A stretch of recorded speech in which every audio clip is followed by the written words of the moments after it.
History is written in ink, but the margins bleed with secrets. Behind the flags raised in victory and the speeches carved into stone, there are corridors of silence where forbidden files rest beneath locks that should never be opened. Every war ends with treaties, but the shadows that follow are written in languages of deception, coded telegrams, erased names, vanished convoys, and weapons that never reached the battlefield but left scars all the same. What is hidden in those archives is not simply forgotten.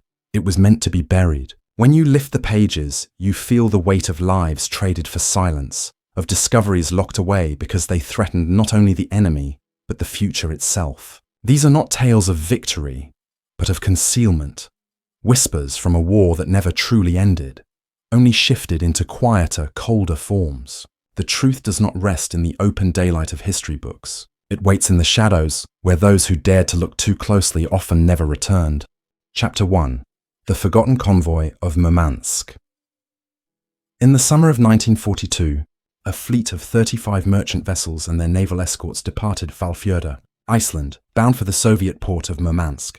Known officially as Convoy PQ-17, it carried tanks, aircraft, ammunition, and food, vital lifelines for the Soviet war effort. The journey was perilous. German U-boats prowled the North Atlantic, and the Luftwaffe maintained airfields in Norway, from which long-range bombers could strike.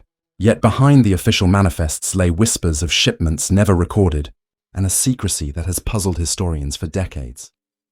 On July 4, 1942, the Admiralty transmitted a message that would seal the fate of the convoy. Believing the German battleship Tirpitz had set sail from Trondheim, the First Sea Lord ordered the convoy to scatter. Without the protective shield of their escorts, the merchant vessels became prey. Over the next days, 24 ships were sunk by U-boats and aircraft, their crews left to die in icy waters. The British record called it a catastrophe of misjudgment, but buried in the Public Record Office are fragments of telegrams that suggest a calculated decision, not a blunder. One such file, ADM 22345, partially declassified in 1972, mentions special cargo aboard the SS Carlton and SS John Witherspoon. Both ships disappeared under attack, their wrecks never located. Survivors later recalled unusual steel containers loaded in Iceland under heavy guard, with no entry in the standard cargo lists. These containers, survivors said, were stenciled with a cryptic marking. X-12, a designation absent from naval ordnance codes. What they contained remains unknown, though speculation centers on early radar, prototypes destined for Soviet hands under a secret extension of the Anglo-Soviet technical exchange.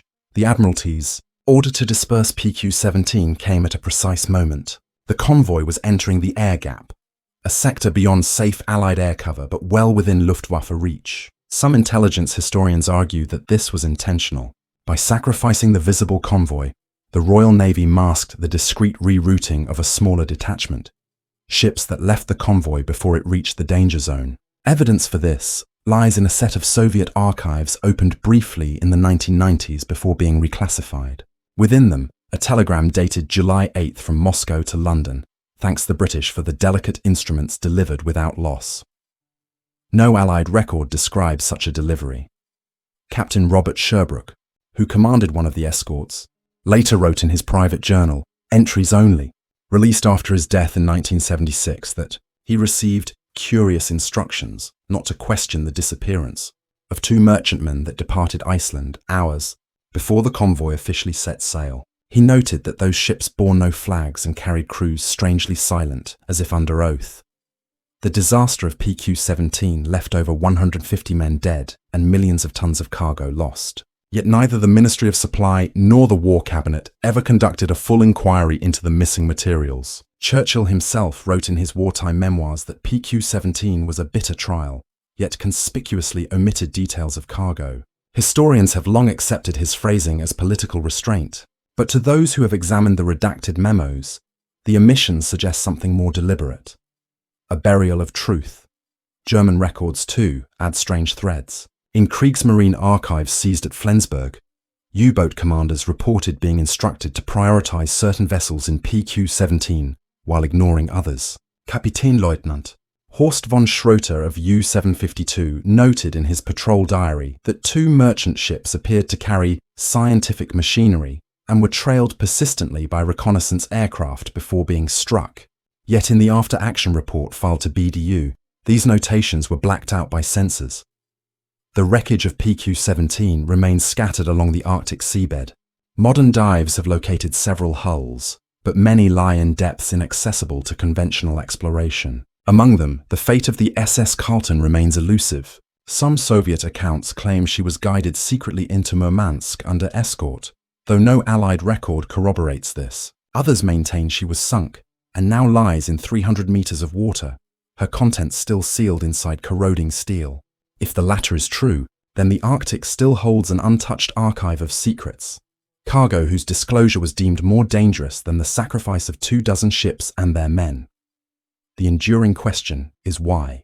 Why sacrifice lives and material to hide the existence of certain shipments? One theory points to Anglo-Soviet mistrust. Though allies against Hitler, Britain remained wary of Stalin's intentions. If advanced technology, radar sets, code-breaking machines, or nuclear research components was shipped east, it might explain the veil of secrecy. Another theory suggests the opposite, that Britain sought to keep experimental equipment from Soviet hands, arranging for its loss under the cover of Convoy disaster. The truth may lie somewhere between. What is known is that after PQ-17, both Soviet and British archives close abruptly. Requests for information filed in 1965 under the Public Records Act were denied under national security. As late as 1999, when researchers pressed the Ministry of Defense for clarification, they received a one-line reply. Certain aspects of Convoy PQ-17 remain classified due to ongoing relevance. The convoy's survivors, now long gone, spoke of betrayal. They remembered the sudden order to scatter, the German aircraft circling overhead, the unanswered pleas for air cover. Some carried to their graves the image of men clinging to wreckage in freezing seas, abandoned because of an order whose origins they never understood. PQ-17 became a symbol of Allied failure, yet within its disaster may lie a chapter of hidden success. Somewhere in the icy void between Iceland and Murmansk, history was rewritten, not by the sinking of ships, but by the deliberate erasure of what those ships carried. The convoy's ghosts remain unquiet, whispering from the Arctic waters that their deaths served a cause never named, a secret sealed tighter than the frozen steel containers that vanished with them. Convoy PQ-17 was more than a blunder. It was a trade, a cover, or perhaps a theft conducted under the chaos of war. And until the last files are opened, its true mission will remain what it always has been, a silence in the archives, an absence more telling than any record. Chapter 2. Operation Eclipse's Silent Annex. In April 1945, as the Reich collapsed and Allied troops poured across the Rhine, attention shifted not only to military victory, but to the spoils of science, technology, and information hidden in the ruins. Operation Eclipse, officially designed to divide and occupy German territory, also carried a classified objective: to secure documents, research facilities, and key scientists before the Red Army arrived. The operation's files, scattered across US Army G2 archives and British War Office reports, tell only a partial story. What they omit has given rise to decades of suspicion that a parallel mission, never acknowledged in official records, unfolded in Thuringia and Saxony. This annex, whispered of in declassified scraps under the codename Ashfall, sought something far beyond conventional weaponry. Among the earliest indications comes from the interrogation of Major Walter Dornberger, head of the V-Weapons program. His post-war testimony, preserved in the Combined Intelligence Objectives Subcommittee (CIOS) reports, refers cryptically to A-13 platforms, never tested in Peenemünde but relocated south. While historians typically focus on the V-2 rockets at Nordhausen, fragments of OSS cables suggest that other experimental projects had been moved into underground complexes near Ohrdruf, a satellite camp of Buchenwald. American forces captured the region on April 4, 1945, the 89th Infantry. Division's after-action reports mention labyrinthine tunnels filled with machinery that did not resemble standard armaments. Within days, those reports were marked restricted and vanished from circulation. A memorandum filed by Colonel James Newman of the 1st Army's Technical Intelligence Unit, dated April 9th, describes crates labelled Sondergerät Morgenröte being loaded onto trucks under MP escort. Morgenröte, translated as dawn, appears in no known German project index. Witnesses later claimed the equipment was rushed to Antwerp and placed aboard the Liberty ship SS James Parker, which sailed unmarked for New York. The cargo manifest from that voyage was heavily redacted, showing only machinery. When the James Parker docked, the shipment was routed not to a military arsenal, but to Wright Field in Ohio, already the hub of secret evaluations. Locals in Thuringia remembered those days vividly. Farmers recounted entire villages being cordoned off by US engineers, while German civilians were ordered to evacuate with only what they could carry. A schoolteacher from Gotha later testified in a Soviet tribunal that he saw American jeeps carrying sealed aluminum canisters, emitting a low hum, guarded by officers who forbade any approach. Weeks later, the Soviets arrived to find the tunnels blasted shut with explosives. The entrances collapsed. Officially, these demolitions were conducted to prevent accidents. Unofficially, they erased whatever evidence remained. The Soviet archives echo the unease. A GRU intelligence digest from May 1945, declassified briefly during the Yeltsin years, noted, American seizure of advanced thrust technology, possibly for long-range aerial platforms. The Soviets accused the Western Allies of deliberate obstruction, pointing to missing engineers from Mittelwerk, who never appeared in official prisoner lists. Some of these men later surfaced in Operation Paperclip rosters under altered names. Others disappeared entirely, their fates unknown. One of the most puzzling threads is the reference to an A-13 prototype.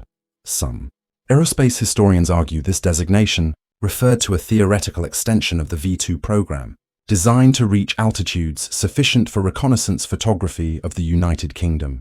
Yet an unclassified CIOS addendum describes the A-13 as employing non-conventional thrust materials, a phrase suggesting experimentation with exotic propellants. This would explain the urgency with which American teams diverted from frontline combat to secure specific bunkers, even as German resistance persisted in surrounding areas.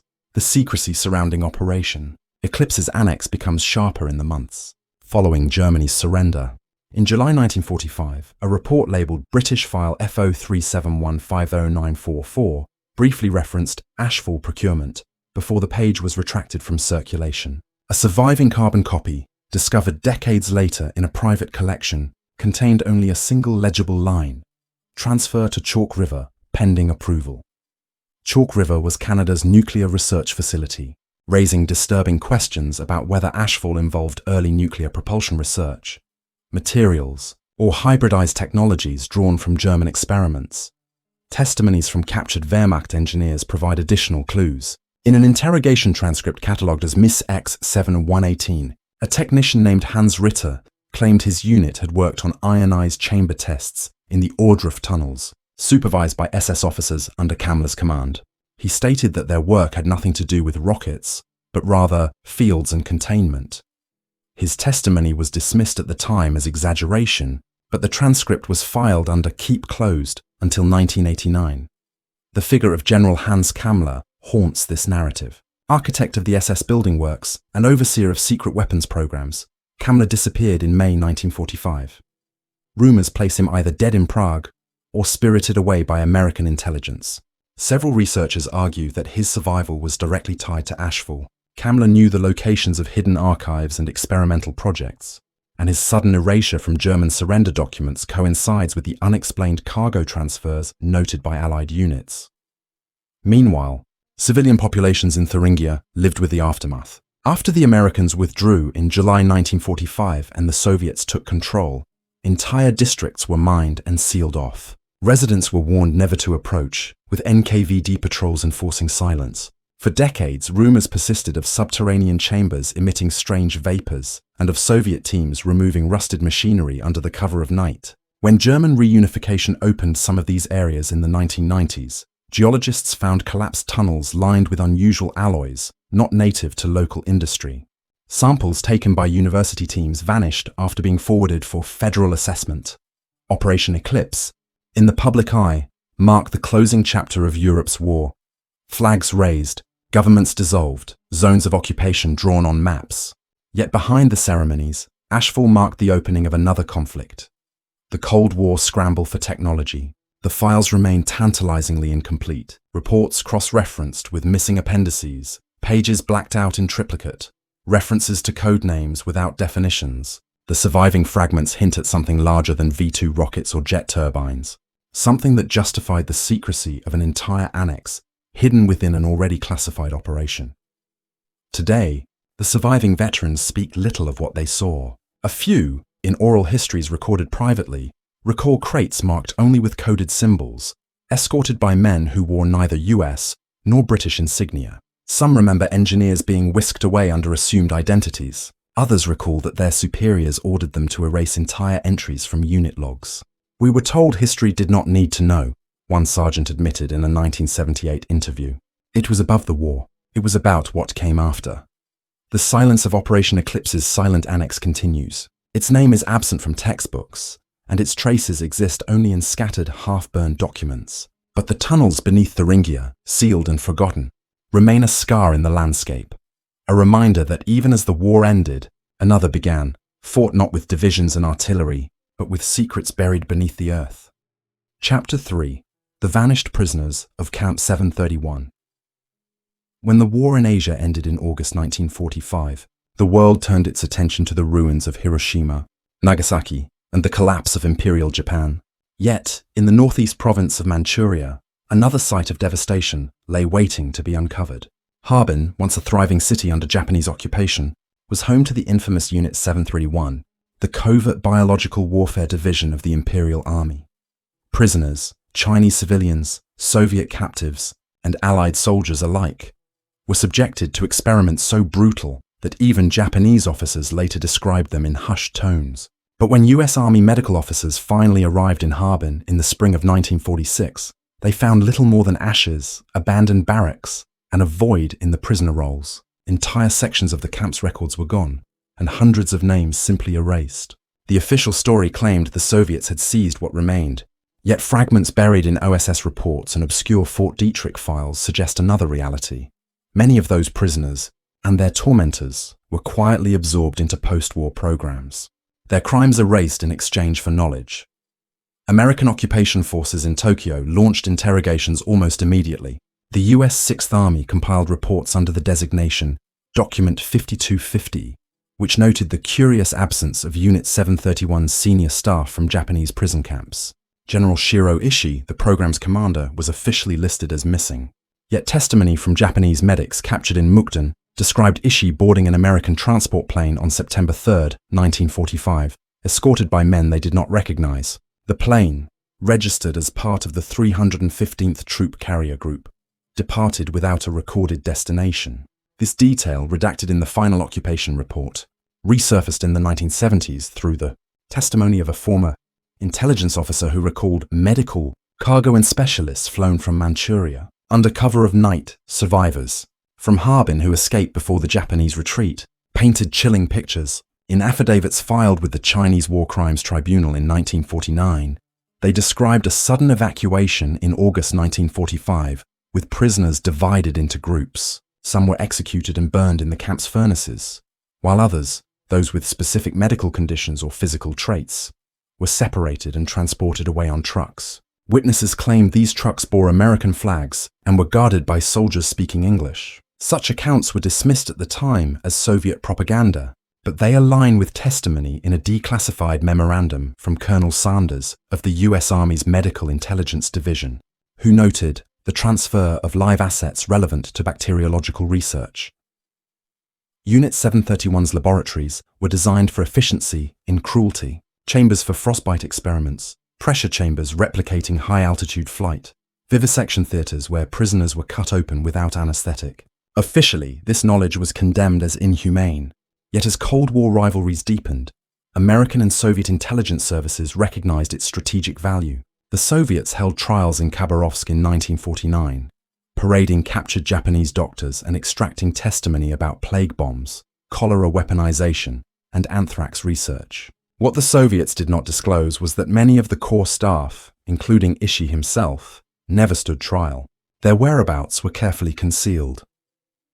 Declassified CIA memoranda from the 1950s confirm what had long been whispered. The US struck a deal.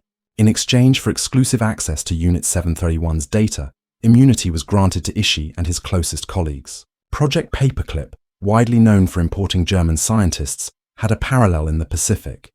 Japanese medical experts delivered not to public tribunals, but to hidden research facilities in Maryland. A memo dated May 6, 1947, signed by Brigadier General Charles Willoughby, bluntly stated, "The value of the technical information far outweighs in the national interest the moral considerations attached to the exploitation of these Japanese scientists." Yet, the documents leave gaps, the vanished prisoners themselves.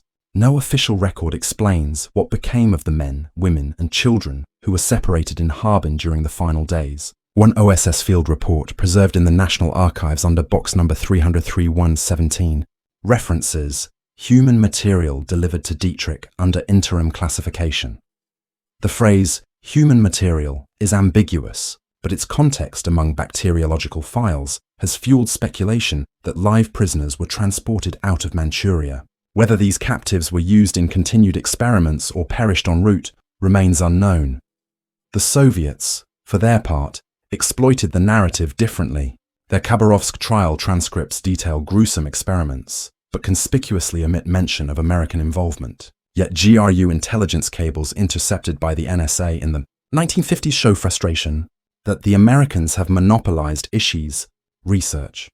The Soviets conducted their own programs using captured data, but their silence on the vanished prisoners suggests complicity in concealing the broader truth. Both superpowers found advantage in burying the crimes in exchange for scientific gain.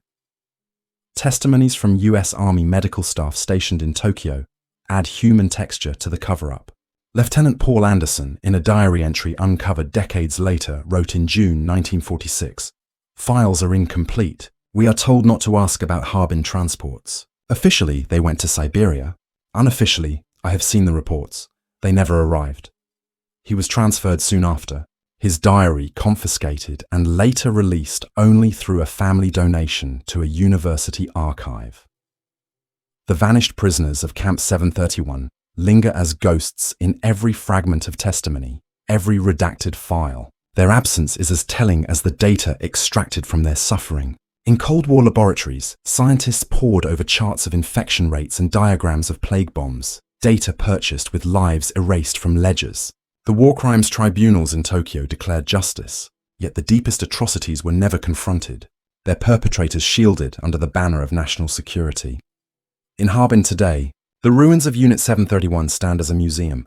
Tour guides point to rusted surgical tables, broken glass slides, and reconstructed cells where prisoners once waited.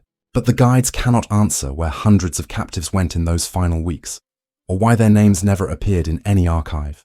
The silence is deliberate, written into the classified agreements of the superpowers who chose to bury truth for advantage.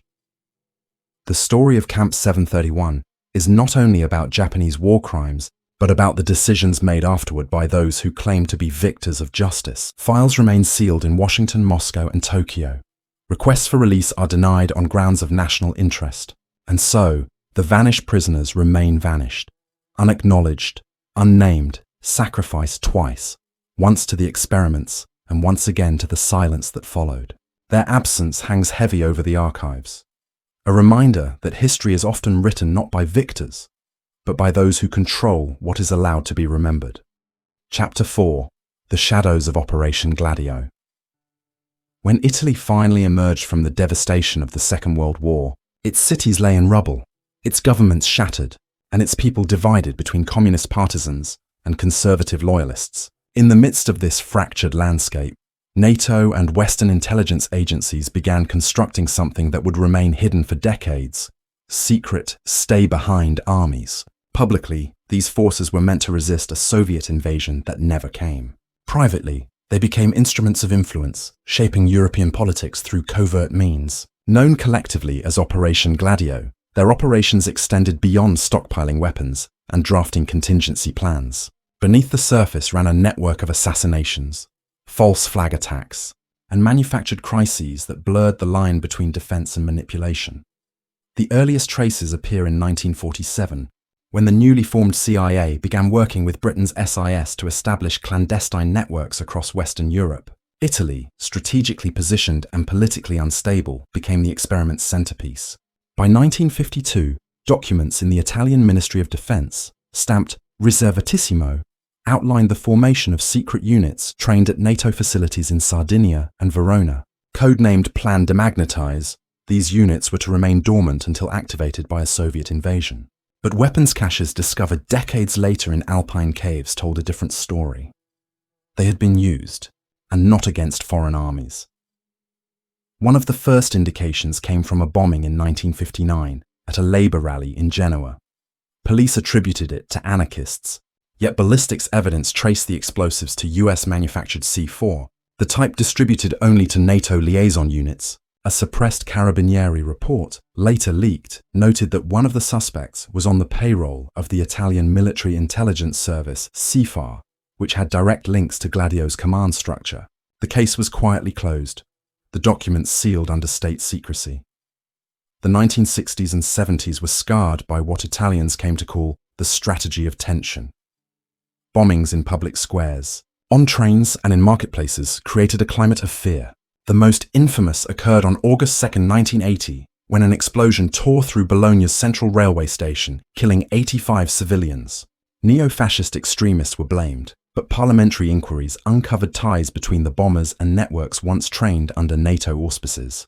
Survivors testified that warnings had been ignored, while investigators who probed too deeply into military archives found themselves transferred, discredited, or in some cases, dead under suspicious circumstances. At the center of the labyrinth stood the NATO Coordination Center in Brussels, where documents show liaison officers from the CIA and MI6 met regularly with Italian military officials. Files declassified in the 1990s revealed that the codename Gladio was not unique to Italy, but part of a Europe-wide system with parallel cells in Belgium, France, Germany, and Greece. Each operated autonomously, yet adhered to a shared doctrine: resist communism not only by preparing for invasion, but by influencing public sentiment, ensuring that leftist movements never reached power. The tools of influence were brutal. Assassination manuals circulated under restricted headings, describing methods of making deaths appear accidental. A 1964 training guide, seized from a Gladio safehouse in Verona, included diagrams of staged urban incidents, later mirrored in real attacks on protest marches. Bank transfers traced by Italian magistrates showed flows of cash from front companies in Luxembourg to neo-fascist organizations in Rome and Milan, effectively outsourcing violence while maintaining plausible deniability. The existence of Gladio was first whispered in the 1970s during parliamentary debates but denied outright by defense officials. Only in 1990 did Prime Minister Giulio Andreotti admit to its presence, acknowledging weapons caches and training camps, but insisting they were never used domestically. The admission ignited outrage as victims of decades of unexplained violence demanded answers. Committees were formed, yet many of the most sensitive files had already been destroyed. NATO issued a statement of no comment, while the CIA dismissed accusations as Soviet disinformation. Yet fragments of truth survived. A declassified memorandum from 1967, filed in the Pentagon under Clandestine Planning Europe, outlines the psychological utility of selective terrorism in maintaining public vigilance. The memorandum cites Italian operations as examples, noting the dual benefit of discrediting the radical left while reinforcing reliance on state authority. For families who lost loved ones in bombings and shootings, these dry bureaucratic phrases translated into decades of grief and unanswered questions. The shadows of Gladio reached beyond Italy. In Belgium during the 1980s, a series of supermarket massacres left dozens dead. The perpetrators, masked and heavily armed, vanished each time without capture. Belgian investigators found NATO-grade ammunition at the scenes, though their conclusions were suppressed. In Greece, Gladio-linked operatives supported the 1967 coup that installed a military junta, justifying the intervention as a bulwark against communism. The fingerprints of the network appeared wherever Cold War instability could be leveraged. What makes Gladio particularly insidious is its deliberate erasure. Many of those who trained recruits never spoke openly, bound by oaths of secrecy reinforced by NATO classification. Political leaders claimed ignorance, yet handwritten notes found in CIFAR's archives reveal briefings delivered directly to prime ministers. The official line of plausible deniability shielded all involved, leaving victims without closure. For ordinary Europeans, the consequence was decades of manipulated fear. Citizens believed they were caught between warring extremists, never realizing that some of the terror was orchestrated by their own governments in collusion with foreign intelligence. When truth began to surface in the late 20th century, it was already too late for accountability. Trials collapsed for lack of evidence, witnesses vanished, and archives were shredded under national security. Today, Operation Gladio is remembered less as a footnote of the Cold War and more as a symbol of how democracy can be subverted from within. In Bologna, the scars of the station bombing remain etched in stone walls, a silent memorial to the victims.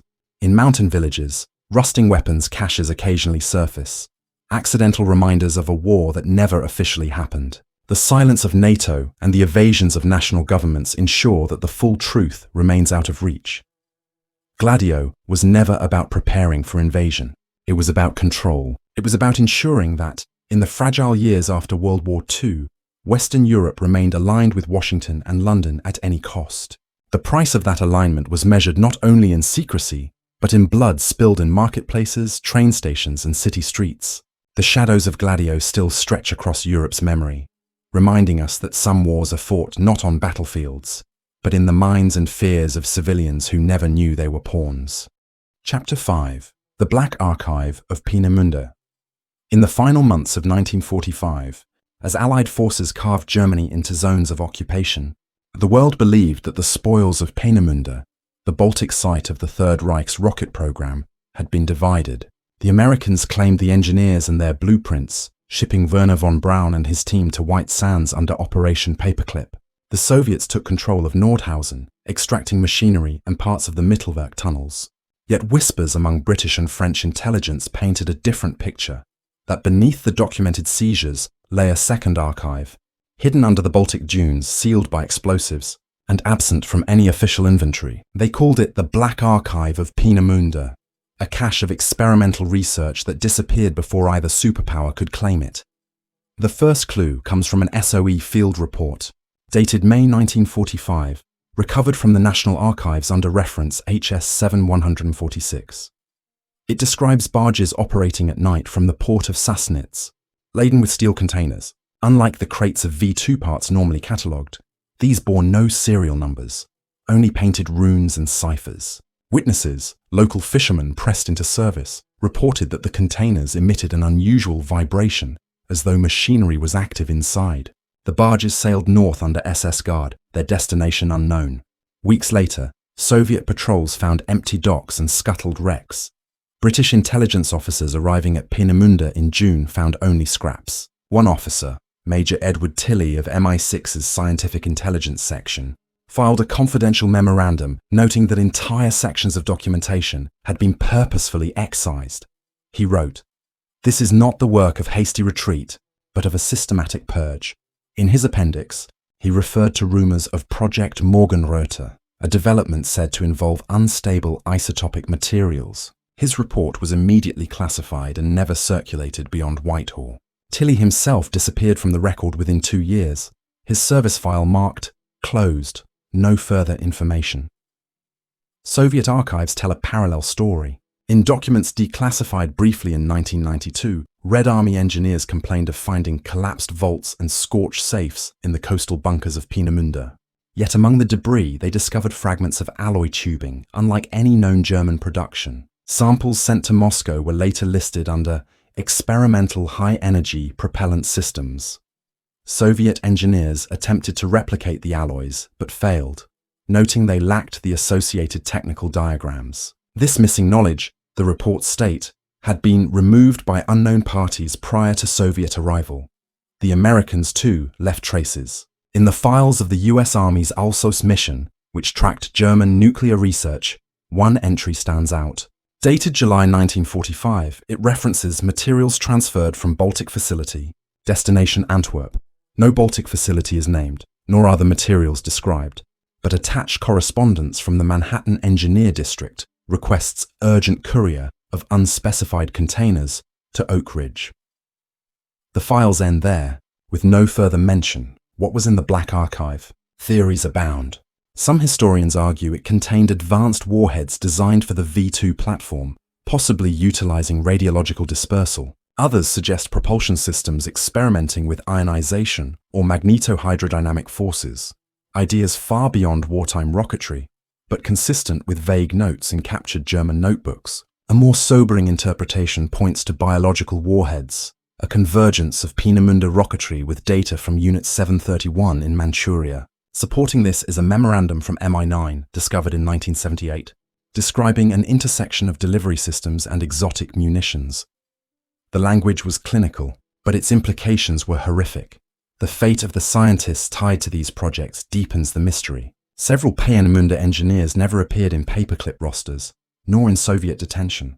Their families reported them missing, though pensions were quietly paid by the West German government until the 1960s. A declassified CIA payroll ledger from 1954 includes names matching these engineers, yet their locations are listed as non-disclosable. This suggests that at least some were folded into American programs under complete secrecy, far from the celebrated figures of NASA. Peenemünde itself holds scars that corroborate the story. In the 1990s, after German reunification, archaeological surveys of the site uncovered reinforced chambers beneath the dunes that had not been documented on wartime maps. These chambers had been collapsed intentionally with shaped charges, the steel beams twisted inward rather than outward. Radiation testing revealed faint traces of isotopes inconsistent with local geology. The German government ordered the area sealed, citing environmental hazard. Researchers who requested access were denied on grounds of public safety. The Black Archive remains absent from official histories, yet pieces of its existence emerge through the absence of information itself. British Ministry of Defence files on Peenemünde, when released under the 30-year rule, contained unusual gaps. Entire folders were listed as transferred to foreign custody, with no explanation. When pressed, officials responded only that the documents related to continuing security concerns. In Washington, FOIA requests yield the same refrain. No responsive documents located, though archival indices show their presence as late as 1958. To the men who lived through those days, the secrecy left a bitter taste. A former Soviet officer, Colonel Grigory Andreev, testified in 1989 that, "We were sent to capture rockets, but found only shadows. The Americans and the British had already taken what mattered." In contrast, an American intelligence officer, speaking anonymously in a 1975 oral history, admitted, "There were things we could never put in the record. Not weapons ready for use, but seeds of ideas, dangerous ones. We kept them because if we didn't, someone else would." The story of Peenemünde is usually told as one of technological triumph, the dawn of the space age born from the V2. But hidden beneath that triumph lies a darker ledger. The disappearance of files, the vanishing of scientists, the silence of sealed chambers along the Baltic coast.